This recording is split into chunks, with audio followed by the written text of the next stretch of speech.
ஒரு பெரிய அற்புதத்தை உன் குடும்பத்தில் நீ பார்க்க போகிறார். ஒரு பெரிய வாசல்களை கர்த்தர் உங்களுக்காக திறக்க போகிறார். பெரிய வழிகளை உனக்காக கர்த்தர் திறந்து வைக்க போகிறார்.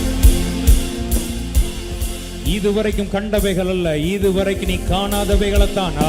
இது நல்லா இருக்கு. இப்ப எத்தனை பேர் ரெடி ஆயிட்டு இந்த வார்த்தை கேட்கறதுக்கு? இதுவரைக்கும் பர்திமேயு எதை பார்த்துட்டு இருந்தான்னா, அவனை சுத்தி இருள் மட்டுமே தான் இருந்து கொண்டிருந்தது. ஆனா இதுக்கு பிறகு அவனுடைய கண்கள் திறக்கப்பட போகிறது. காணாதவைகள் எல்லாம் காண போகிறான். புதிய புதிய முகங்களை பார்க்க போகிறான். வருகிற மாதங்கள், புதிய ஆண்டுகள், கர்த்தர் உனக்கு புதிய புதிய வழிகளை, புதிய புதிய வாசல்களை, புதிய புதிய முகங்களை, புதிய புதிய உறவுகளை தேவன் உனக்கு கட்டளையிட்டு உன் நன்மைகளை உன் வாழ்க்கையிலே கர்த்தர் காணும்படியாய்